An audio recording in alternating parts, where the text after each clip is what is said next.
Okay. I got a guy on my channel today. He said he ready to go. I said, I'm ready to go. We ready to go on Strong Inspirations. I tell you, I give it to you straight, no chaser. I don't tell the stories. I let the people who know tell them. This is what we do here. I just find these brilliant PhDs, people that it happened to themselves, people who know the stories, and I let them tell it. I just try to come up with a few questions so that I make sure I understand, which I think helps you understand what they're saying. This is not scripted.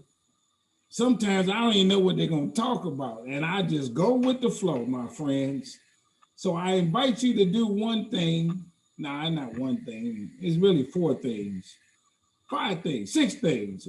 I invite you to subscribe to the channel. It's free. I invite you to like this video because I'm telling you, he's going to tell you something that you didn't know and it's going to blow your mind.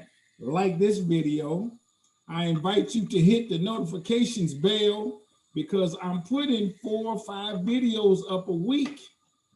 And you get a little ding or something like that. I don't know how it goes, but you get a little to let you know there's a new video so you can be first in line to watch it while it's fresh. And then I invite you to tell somebody about Strong Inspirations. Don't keep this to yourself, thinking that, hey, I'm gonna know everything and I don't want nobody else to know it. That's not right. And particularly share it with some young people.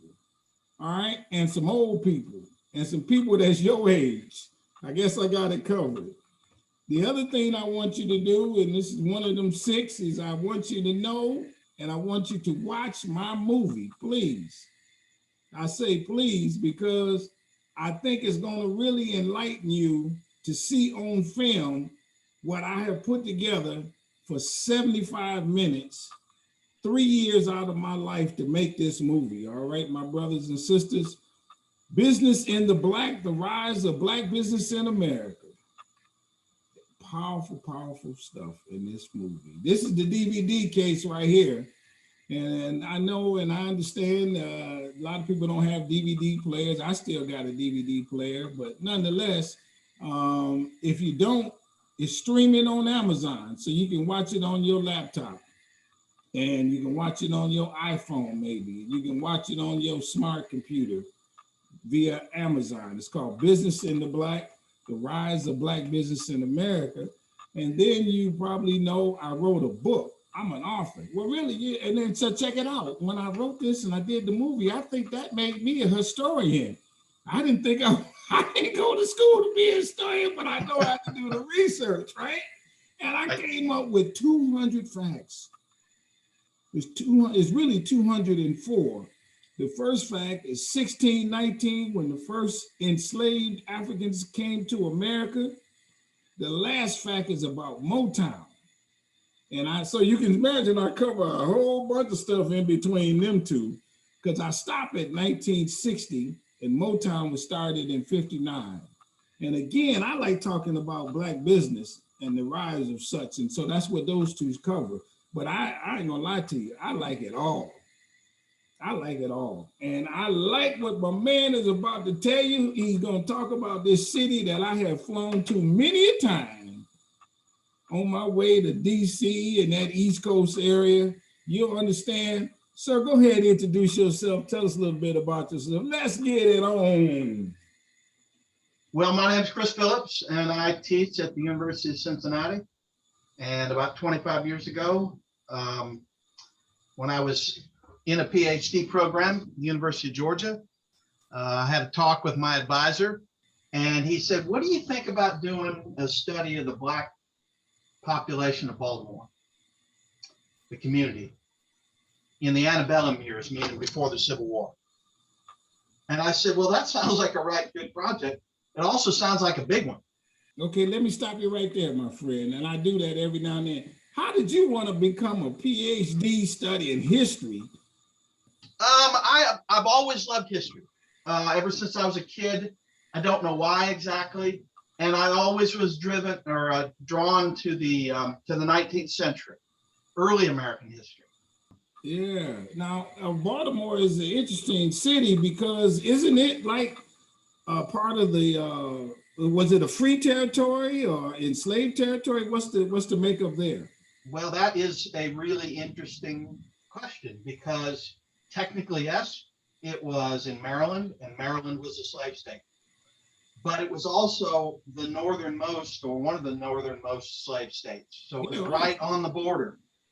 And Baltimore itself was nothing like in terms of slavery and freedom. It was very, very different than any other city in the entire South or slave states because it was not dominated by slavery in the way that other cities were. And the black population, I mean, first of all, it was the largest black population anywhere in the United States. 28,000 black people out of about 212,000 overall. So it's a little over 10%. What time frame are we talking about now? We're talking about 1860 at that point, right before the Civil War.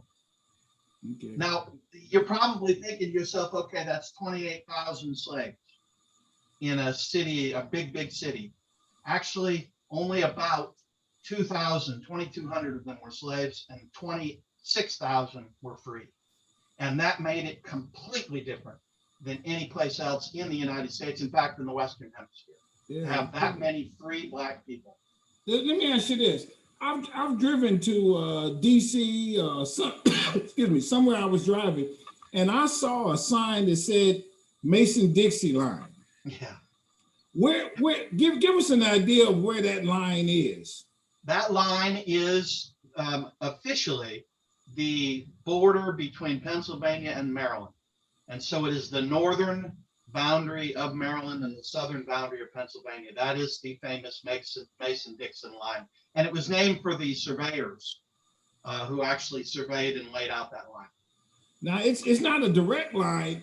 How far do they consider the Mason-Dixie line? Does it go all the way to the Atlantic Ocean and all the way to somewhere out towards the west area? What do they consider that?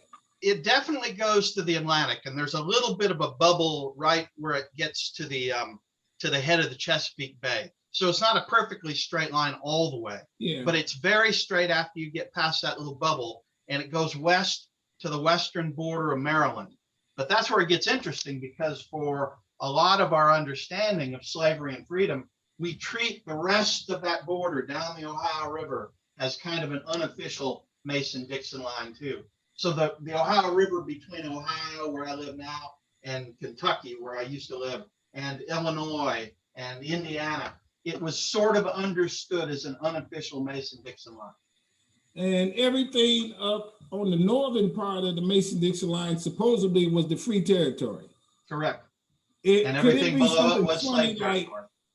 If I cross that line, it's ugly for me, and on the other side of the line, it's okay. Could it be that close of a diameter or perimeter or something?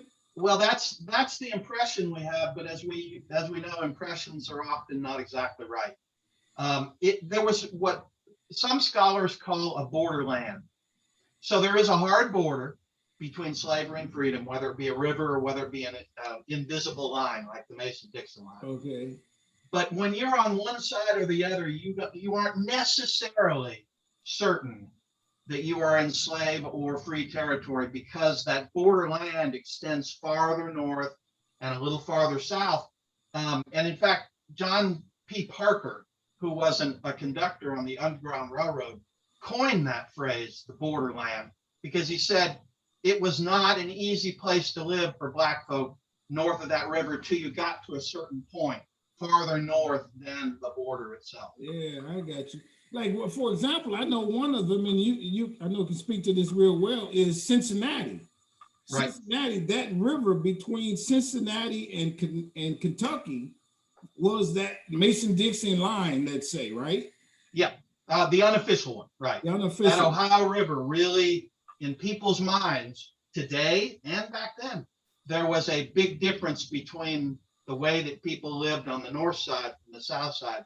But the truth lies in between, because there was what we would call pervasive racism on the north side of the river. We've got a large Black population, but not a huge one, living in places like Cincinnati on the north side, but they're living in very segregated parts of the city because white folks effectively residentially segregated them. And also, Black folk wanted to live among other Black folk. And so they would move into these enclaves, and periodically there would be trouble. There would be white people, for one reason or another, who would decide they need to get rid of all the free African Americans living in their city. And they would go on these riots or race riots, or they do worse than that. They pass laws trying to get them out. All sorts of things go on, but there's no question, as Frederick Douglass said, that slavery dislikes a dense population. And so pretty much in all cities, Baltimore, Cincinnati, you don't see slavery thriving in the same way that you would see in the countryside farther south, and even in the cities farther south, like say Charleston or New Orleans. Now many of as we go, I'm picking back I'm signaling back towards the Baltimore conversation. Where did many of those slaves come from? Did they come? What port did they enter? Well, first of all, we need to understand that after the American Revolution, there was a kind of a moment when slavery didn't. Okay, hold on, let me stop right there. The thought came, the American Revolution was when? 1776 to 1783. How long did that revolution last? 7 years. So it started at 16, or it started at 1776 and went 7 years? Yeah, it actually went 1775 is when it started. And then the Declaration of Independence was issued in 1776. We like that date. And then it lasted till 1783. 17. So it's actually 8 years. Sorry, not 7. Okay, I'm sorry. Go ahead. And so you were saying? Well, in the middle of the revolution, there is a lot of, intellectual turmoil about fighting a war for freedom and supporting unfreedom in the form of slavery in the midst of it. And so it's particularly felt in those places in the north part of the slave states, like Maryland, where lots of folks are kind of anguished about this. How it doesn't fit. If we're supporting the Declaration of Independence that says that all men are created equal, and they are inherently free, right, or free by the Creator and by all the ideas of the Enlightenment that lots of intellectuals and other Americans were believing in, then slavery doesn't fit. And so this is a moment, if we're going to do this, let's do it. Let's do it clean.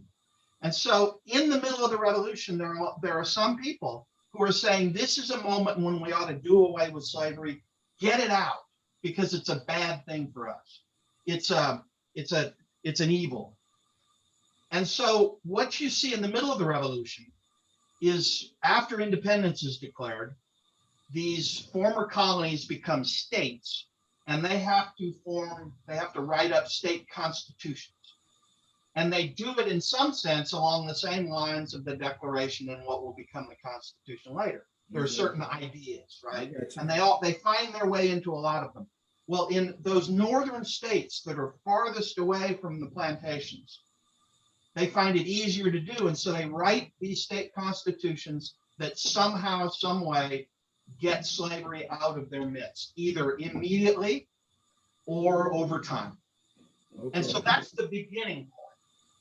Then you have some states, and Pennsylvania, by the way, was one of them. And to give you an idea that this wasn't all sort of at once, Pennsylvania still had slavery in force as late as 1826. And so that's, 50 years effectively from the time of the Revolution, they finally do away with slavery. I got you. Maryland never does, and the states below Maryland never do, because they have their internal debates about this, and they decide that it's just not something, their legislatures, not something they're going to do. Part of that had to do with their economies, that was more dependent upon slave labor, and in Maryland, for example, that's tobacco. If you go farther south into what become, Georgia and those plantation cotton states, well, that cotton becomes the important crop there. They go the other way. They actually reject all the debates about whether slavery is consistent, and they double down. Right. But Maryland doesn't. Maryland doesn't double down initially because its economy has already changed. Tobacco has become less important to its economy than grain, meaning wheat and other things. And wheat and corn and those sorts of crops that we're familiar with here in the Midwest don't need year-round labor the way tobacco and cotton and sugar do. Oh, gotcha. And so slaves become expensive to keep when you only need them for a couple months a year. And white people realize this, and it kind of piggybacks on some of their questions about slavery in the midst of freedom, and a nation based on the idea of freedom that fights against the British for liberty. And so in Maryland, you've got a number of these slave owners who, by various means, decide that they are going to free their slaves. Let me stop you right there. You said earlier that let's say there were 20,000 enslaved, not 22,000 enslaved. 2,200 in Baltimore. In Baltimore. How many would you estimate how many slave owners are there to cover that 2,000? How many people would you say that is? That's a really good question. I've never been asked that question before. I'm going to guess, knowing what I know about Baltimore, it's about half, because most of the slave owners in Baltimore own one or two at most. Okay, I got you. So it may be just 1,000 people. Would you say is the total population of white people compared to 1,000 slave owners? How many? What's that population of white people in general? The total white population of Baltimore in 1860, and of course this changes over time, but in 1860 is somewhere about 190,000. So what we're talking about is, what is that? 1/10 of the whole population of slave owners. 1/20th. 1/20th. One out of every 20 is a slave owner at all, and most of them are owning one person, and most of the slaves they own are work in their houses. So they're domestic. Do people, I mean, with so many more people not slave owners, do they frown upon those who are? Like, hey man, you're not a good guy or something like that. You can't come to my church and then you leave here and do the vicious things you do. What's that dynamic? When some of them, so many more people that don't feel that are not slave owners. Right, absolutely, some of them do, but there are a small population too of people who feel that slavery is morally wrong. More of them feel that slavery is economically bad, and they feel that the nation is not being benefited by it. And so it's not surprising that Baltimore becomes the capital of a growing movement for a process that's known as colonization. And colonization effectively is kind of born in the post-revolutionary period, and it sees an awful lot of intellectual people in particular who say there's got to be a way to get rid of slavery without a lot of social disruption. And this is where it gets interesting. As the number of African Americans in Baltimore become disproportionately free as opposed to slave, right? Okay, let me stop you there. How did that happen? Okay, that's a complicated process, and it has a lot of different bits. But let me finish what I'm saying. Go ahead. Colonization was an idea that came up in the minds of a number of really prominent people. Henry Clay, James Madison, James Monroe. Abraham Lincoln was a colonizationist. They believed that the best solution for America's problem with slavery was to get rid of the entire Black population, to colonize them somewhere else, to pay to remove them. And so they thought it would be an incentive for slave owners to free their slaves. So long as they knew those slaves wouldn't be free among them, they would be free somewhere else. And so some people, some colonizationists, thought that the West was a good place, kind of like what they did with Native Americans. Some thought out of the country was a better place, to the Caribbean. Yeah. Some thought the best solution was to send them back to Africa.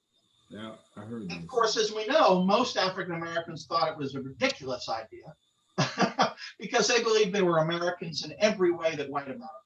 I got you. But white Americans, many of them, didn't see it the same way. And so what you've got is these colonizationists who occupied a larger portion of the population of Baltimore, because they think that they're looking for an easy solution to the problem of freedom within the problem of ending slavery. They don't want to give Black people full freedom and full citizenship. So for them, colonization is a great idea. Colonization is, in Maryland, and particularly Baltimore, it is absolutely the capital of colonization of the entire country, which makes a lot of sense if you think about the population dynamic of the Black population, with so many free African Americans versus so few slaves. They see free, and the word they use is free Negroism. They see that as a bigger problem than slavery, or as big as slavery. And that, therefore, you come to this, this colonization moment. Let me ask you this: Is there some dynamic that makes Baltimore and maybe even Philadelphia, but let's stick with Baltimore, have a different attitude because they're close to Washington, D.C. and the capital? Is there? I mean, we're the face of America. Right. There's something to that. There might be a little bit of carryover, thinking we're so close to the nation's capital, but I think more realistically, it's a place that's on the border between freedom and slavery. And what Baltimore tells us is the closer you are to that border, the more free you're going to be. I got you. So there's incentive there for slaves to become free. There's incentive for free Black people to live free and to, have that experience and to hold on to it. There's incentive for the states themselves to kind of find a way to get out from under slavery. And then they get into that question of what do we do with free Blacks when we make them free? What do we do with that? And then there's the other part, and that is the economy. The economy of freedom versus the economy of slavery. Freedom wins. Freedom wins because of the incentive to become free for those laborers, and also because economically it's a better institution for the people who are employing people than slavery is. I got you. Now, with there being such a disparity in the numbers of enslaved and not enslaved in Baltimore, does that result in more slave revolts and that type of thing? Because it's 20,000 of us, or 18,000, whatever you said that number is, that we're not free. And we know my cousin, or we know the guy down the street is enslaved. Does that cause another dynamic to do what they can to help free them? It does, but it doesn't take the form of revolts. The reason being is that if there is a path to freedom that has been realized by so many of your neighbors, then you're going to try to get on that path without violence. Because violence, of course, if that's what you resort to, that can be pretty predictably a death sentence for you. If you can get free by lots of means, and there are lots of means to get free, right? And it doesn't have to do exclusively with your master being one of those enlightened sorts, because the revolution turned them on or woke them. Actually, there are other ways to get free, because the economy no longer requires your labor. So what happens is kind of this incremental story of how freedom happens. It's a very realistic story. We, in our minds, think, kind of when we talk about freedom stories, we think about two stories. One is the all-powerful white master bringing his or her slaves together and bestowing freedom on them, right? And that's a white people's vision of freedom. Black people, on the other hand, see it as either they force the hand of the master to give them freedom or they run away. How do they force the hand? Well, that's the interesting point. Is that in a plantation environment, that's really difficult, because the economy is such that there's no incentive for the master to free them, whatever. Right. And if you're surrounded by a kind of an armed camp or an armed state, which the plantation states were in some ways, where all white people were vested in keeping Black people in slavery and subordinate. If you're in that situation, that's a tough thing. more than likely, if you push your hand and do whatever you do to negotiate your freedom, and by the way, that word negotiate isn't always a peaceful one. As we know, if you've been part of a labor negotiation, right? It's Right. not just all sunshine and candy. Right. There can be a lot of give and take, a lot of threats, a lot of back and forth.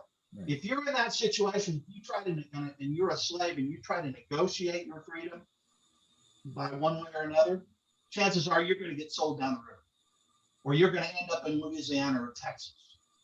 You're not going to get your freedom. I got you. But if you're on the border and the economy no longer needs you, and most of what slavery really is in a city like Baltimore is for domestic servants, meaning Right. they're maids and they're butlers and they're that sort of thing. They're drivers and whatnot. Right. If that's your situation and you are actually costing your master more to provide for on a yearly basis than what you're offering them, there are moments when that present themselves when maybe something might be to both of your advantage. And slaves were really good about sensing that. What give me an example of what that could be, other than saying, hey man, I got $200, let me buy my freedom. Yep, that's one way. That is one way. You did some things that I don't like, so I'm going to sue you for my freedom. Yeah, well, that's one way too. That's a harder road to go. You got to prove that there's a reason why you're free. Yeah, you got to prove a reason. Yep. You got to go before court and get a lawyer and all those sorts of things. Yeah. Right. What's another example though? There are lots of in between ways, such as approaching your master and saying, "I don't have $200, but I'm willing to do whatever you think would be necessary to get that to you over a period of time, if you think it's to your advantage." And those negotiations take lots of forms. Sometimes the masters are outright say, "Nope, get out of here. Don't ever talk to me again." They might even punish them for bringing it up, or they might think about it and say, "Well, what do you got in mind?" Now, what I found was the price was generally a little higher than $200. $300 to $400 was not unusual at all. That they would then allow them some freedom to do that, because slavery in the cities had opportunities to, for example, work outside the home, hire your own time. So you work for your master until 5 o'clock, and then they let you hire yourself out, say on Sundays or on weeknights, and you can build money that way. Or they might hire you out full time and require, and this is what happened to Frederick Douglass. Frederick Douglass hired out and he worked for somebody else, and the money came to his master, right, from the person employing him. Right.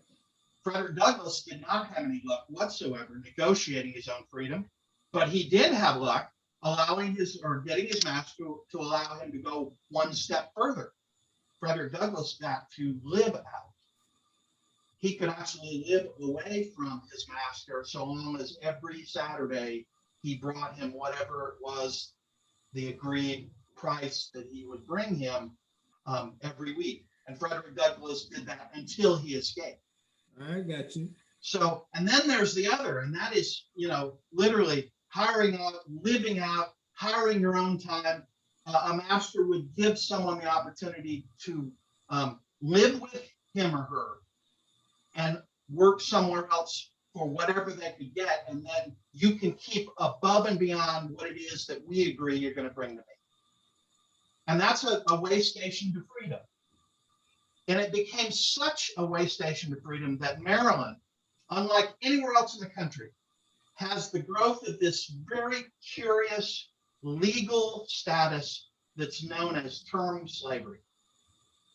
Now, have you heard of term slavery before? Yeah, yes. Ever heard of basically, you negotiate with your master.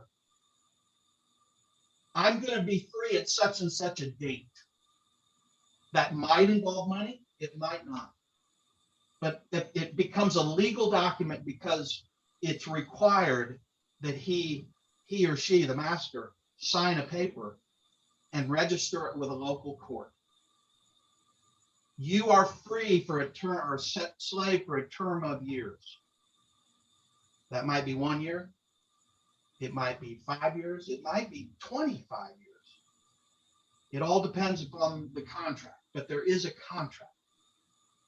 And what's really interesting is in the middle, once the contract's signed and once the document is registered, that person legally is both slave and free, because they will be free at that date because of the document, and they will be slaves until that date. But it's in the interim that we saw lots of further negotiations, such as, depends upon what the contract said. Sometimes the contract would say, it would only say you're going to be free at a certain date. And it didn't have any stipulation of what you did if you were a slave in the meantime. Meaning you didn't have to be a great servant. In fact, if the contract didn't say anything about the kind of labor you did, meaning that you were a good worker or a bad worker, some slaves suddenly became bad workers quite deliberately. Sure. Because they thought they saw a loophole. I don't have to be a good worker, and maybe he doesn't want me. And if I'm a bad worker, I'll be sure he doesn't want me. Sure. Or she doesn't want me. And so maybe they'll just at some point say, you're free, go away. I release you from your contract. And that happened.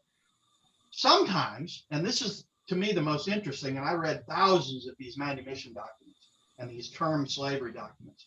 Hold on, let me stop you right there. Hold on, before you go that thought. You've read what? You've read a document that said that? Are there those documents in some archives at the Yes. library that are 100 years old that said Yep. that you see signatures and that kind of thing? Is that Absolutely. No Really? question about it. They are absolutely at the Maryland State Archives, at the Baltimore City Archives. They are very much still alive. You can read them for yourself. And what I did is I put in everyone I could find, 3,600 of them or something, 3,300. And I decided to analyze how many of them did this, how many of them had this, how many of them had that. The most interesting ones to me were the documents that gave away what it was all about in the wording, such as my slave Sarah has pleaded with me now for 3 years that she would like to have her freedom. And so I set down under my hand, these are the terms for her to get her freedom. Or sometimes we find in the legal documents, such as other ones, where the slave actually used violence to get the master to shorten the term, to free them by term or something, or they threatened violence. I mean, you find all kinds of— or the slave, who did that? The slaves themselves do it on occasion. They would pressure the masters so much that it would sometimes occasionally lead to outright an assault of sorts. More likely, that's very rare. Yeah, but, sure. But more likely than that is that the slave continued to find or to approach the master saying, would you consider, can we do this? Would you allow me, right? Or they would be bad laborers. and that happened in the fields all the time, right? Work slowdowns was part of the slave strategy of trying to, now get a master to behave differently. This is all happening before the Civil War. Yes. It's happening for years. It's happening for 50 years. It increases over time. It starts to really increase, say, in the after 1830, 40 or so, right up to the Civil War. And you start to see this transformation in front of your eyes. And within the documents, you can actually see some of the individual negotiations that aren't always real negotiations, not as we think. Sometimes they're threats, sometimes they're actions, sometimes there's violence. Sometimes the master reneges on the agreement. Right. And then overshadowing the whole thing is we've got this very real transformation in the South that sees the plantation states moving westward and the cotton frontier booming in the Southwest, Mississippi, Louisiana, Texas, even to some degree Alabama, and the economy in the northeastern part of the South, Maryland, Virginia, changing over to the point that they have a surplus of slaves based upon the need for them agricultural need. And so we see this region, Maryland and Virginia, being where many of those slaves sold to the Southwest come from. And that is what, when you get into these negotiations, that's the seamy underside, because whites held most of the cards.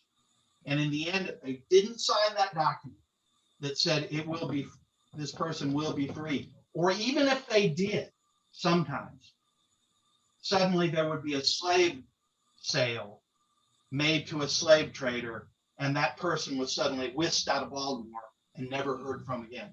Yeah, and that's a very real threat.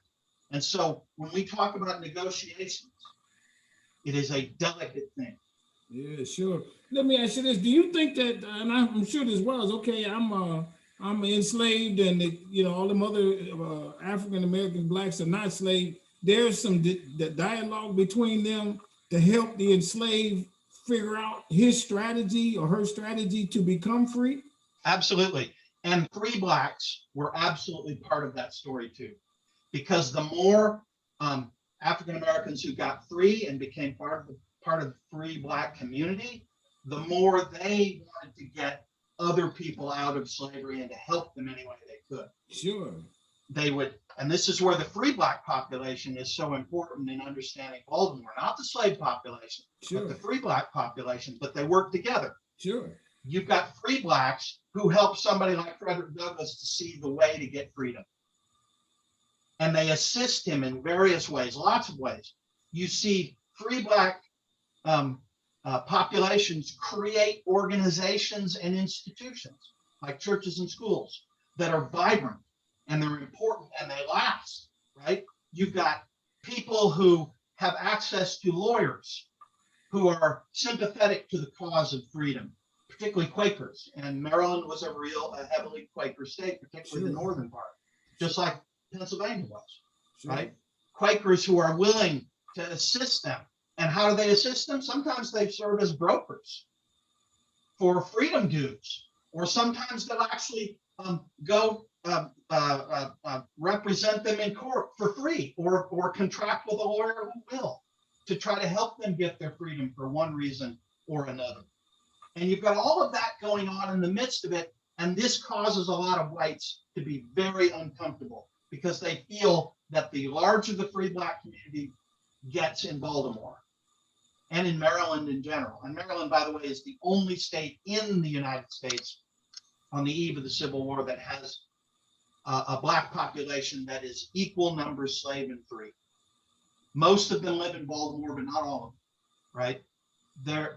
The more free blacks that are in the population, the more problems some of these whites think they're going to continue to have. And so they begin to turn against the free black population in Baltimore in particular. Wow, what a story. Is there a question, as we come to a close, is there a question that I have not asked you, something that, I don't know all the questions, is some, and then we're going to talk about the book also. Is there a question that comes to mind in this regard? Not so much a question, but one other point about this is that we have a lot of individuals who learn the possibilities of freedom while being in Baltimore that go on to be important black leaders in Reconstruction.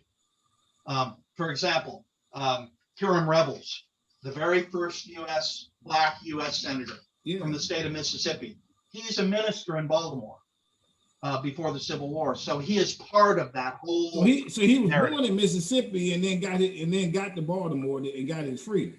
He was not born in Mississippi. Actually, he went to Mississippi immediately after the war to become a minister there. He was born in Ohio, if I remember right. So he had been free all along. He was educated in Illinois at Knox College, I know that. But he's an important politician in all of this. William Watkins becomes the father of black public education, particularly in a place like Maryland.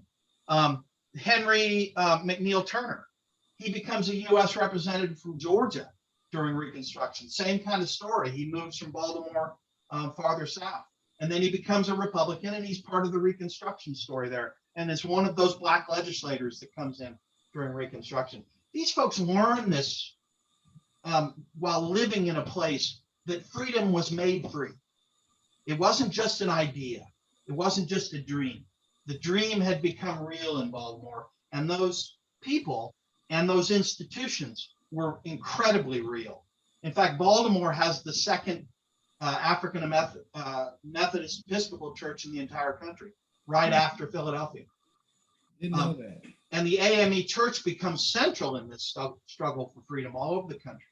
And Baltimore's right at the beginning. So you've got these leaders who are emerging, other than Frederick Douglass, and we know about him because Frederick Douglass becomes the best known Black man in the world prior to the Civil War. And he talks about Baltimore. He talks about Maryland.